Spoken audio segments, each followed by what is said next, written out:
ये वो हिंदू हैं जो रामचरितमानस की गलती देख रहे हैं।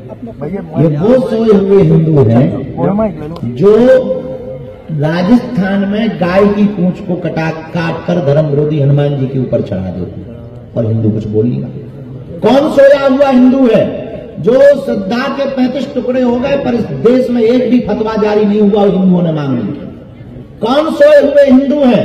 वक्फ बोर्ड की 2005 तक महज कुछ हजार एकड़ जमीन थी, आज 8.5 लाख एकड़ जमीन हो गई, फिर भी हिंदू चुप बैठा है, फिर भी हिंदू कायर बना बैठा है। वो सोया हुआ हिंदू। कौन सोया हुआ हिंदू है? जो 500 सालों से राम की लड़ाई को कोर्ट में लड़ रहा था, राम के राज्य में और राम की जन्मभूमि के लिए और राम के ही भगत और अपने ही भगवान को जिताने के लिए कोर्ट में जा रहे हैं।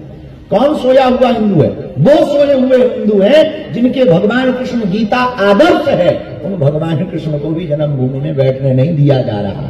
कौन सोए हुए हिंदू हैं? वो सोए हुए हिंदू हैं कि बहराइच में गोली मार दी जाती है। कौन सोए हुए हिंदू हैं? कोलकाता की डॉक्टर बिटिया को मार दिया जाता है रेप करके और विधर्मी भाग जाते हैं देश से बाहर और देश में एक भी फतवा जारी नहीं होता। कौन सोए हुए हिंदू हैं? वो सोए हुए हिंदू हैं जो गजवाए हिंद सुनकर के भी चुप है और उनकी जबान तक नहीं खुल रही है। कौन सोए हुए हिंदू हैं? वो सोए हुए हिंदू हैं जिसने आदर्श जैसे छोटे बच्चे 8 साल के बच्चे, हेमराज जैसे 9 साल के बच्चों को धर्म विरोधियों ने चाकुओं से मार दिया। हिंदू की मुंह से चूं तक आवाज नहीं निकली कि सोए हुए हिंदुओं को हमें जगाना। जात पात को मिटाने के लिए, भेदभाव को दूर करने के लिए भारत का सबसे बड़ा कैंसर का जहर है जात पात। उस रोग से भारत को मुक्त करने के लिए हमने ठाना है। हमारा मिशन है, हमारा संकल्प है, हमारा विजन है। हर हाल में इस देश में सिर्फ 2 जातियां होनी चाहिए, एक अमीर की, एक गरीब की। इस प्रण को लेकर के हम बागेश्वर धाम से राम राजा ओरछा तक 160 किलोमीटर की पदयात्रा कर रहे हैं। अब तो करो या मरो की बारी है, क्योंकि भारत पर संकट भारी है। हम भारत के लोगों को, हिंदुओं को बांग्लादेश जैसा जलता हुआ, बिखरता हुआ नहीं देख सकते, इसलिए हम हिंदुओं को एक करने निकले। पहले दिन की यात्रा में विशेष क्या है?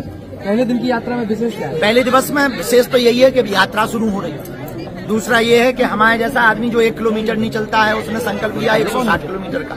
तीसरा सबसे बड़ा विशेष ये है, परम पूज्य जगत गुरु श्री हमारे गुरुदेव भगवान पद्म विभूषण रामानंदाचार्य पूज्य श्री रामभद्राचार्य गुरुदेव भगवान उस पद यात्रा में भगवान ध्वज दिखाने के लिए प्रथम दिन आ रहे हैं। आपने कहा मुस्लिम ईसाई भी इस यात्रा में शामिल हो सकते हैं? अगर उनको लगता है कि हम कार्य बहुत अच्छा कर रहे हो, इस देश की भागीदारी में उनको भूमिका निभानी चाहिए, तो देश तो उनका भी है। और इस देश में जितने भी इस्लाम, मुस्लिम और जितने भी ईसाई रहते हैं वो कन्वर्टेड हैं। उनके सब दादा परदादा जो है हिंदू ही थे, तो उनका ही कार्य हम कर रहे हैं, तो उनको आना चाहिए। आ जाए तो नोट, आओ तो वेलकम, ना आओ तो भीड़ कम। पीले चावल दिए जाएंगे? हम तो नहीं बांट रहे हैं, आप बांटे आओ। दोस्तों क्योंकि जब युद्ध होता है, रणक्रांति होती है, तो उसके लिए धर्म युद्ध के लिए बुलाया नहीं जाता। जिसका जमीर जिंदा होता है वो आता है। दोस्तों वर्षा को लेकर आपने बात की, कही किस तरह की अपील? 2 अपीलें की हैं। हमने 2 अपीलें ये की हैं, प्रार्थना, क्योंकि हमारा संकल्प जो है वो संकल्प जब तक पूर्ण नहीं होता तब तक केवल पद यात्राओं में हम फूल माला नहीं पहनेंगे।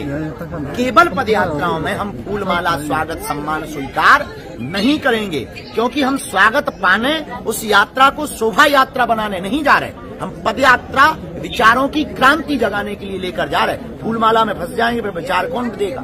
इसलिए हम फूलमाला उस पदयात्रा में स्वीकार नहीं करेंगे, खड़ाऊ हम नहीं पहनेंगे। हमारा लक्ष्य है जब तक हम भारत के हिंदुओं को एक नहीं कर लेंगे। एक चर्चा चल रही है कि आप पुष्प वर्षा हेलीकॉप्टर के माध्यम से की जानी है। नहीं, हमारे पास हेलीकॉप्टर की पैसा नहीं है, अगर आप दोगे तो विचार करके बताएं।